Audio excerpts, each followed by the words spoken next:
আজি দেৱালী বুলি মাংস আনিলোঁ। এয়া আদা নহৰু পূৰা পিচি কৰি লৈছোঁ। এয়া মাংস পূৰা হালধি জলকীয়া গুড়ি চব সানি কৰি থৈ দিছোঁ। সেয়া জলকীয়া কাটি থৈছোঁ। এতিয়া কেৰাহী গৰম হৈছে। এতিয়া মই দি দিম। এতিয়া তেলত মছলাখিনি দি দিম। পূৰা দি দিলোঁ তেলত। এতিয়া আদাখিনি এয়া পিচি কৰি যেতিয়া থৈ দিছোঁ এইখিনিও দি দিম। এতিয়া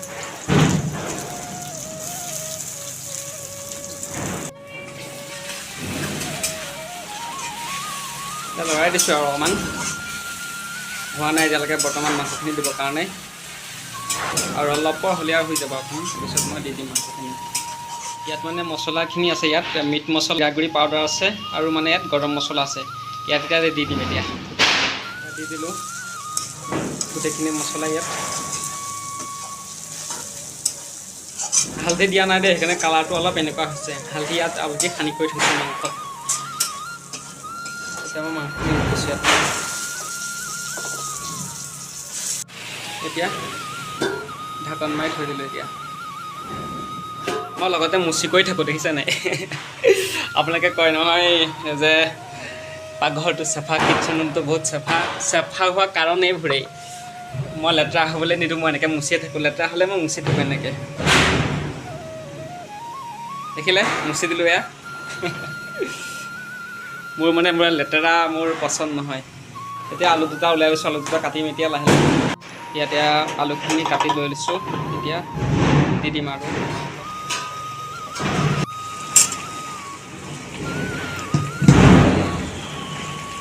এতিয়া লৰাই দিম অলপ।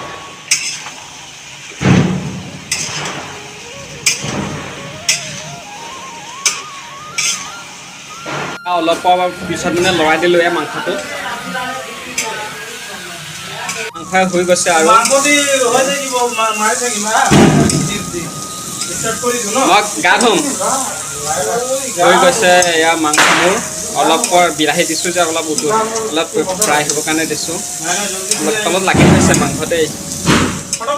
পানী দিছোঁ।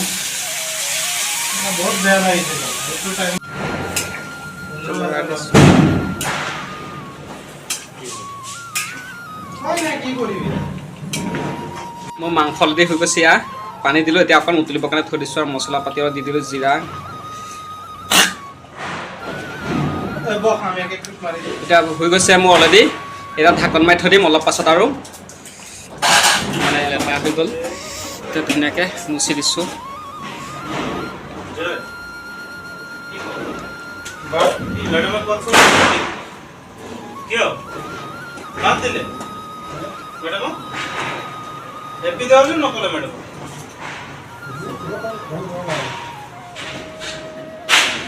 এতিয়া ধুনীয়াকৈ চাফা কৰি দিলোঁ মুচি কৰি। গোটেইখিনি মানে মোৰ মাংসখিনি নমাই দিলে হৈ যাব। গোটেইখিনি মই চাফা কৰি দিলোঁ আৰু গোটেইখিনি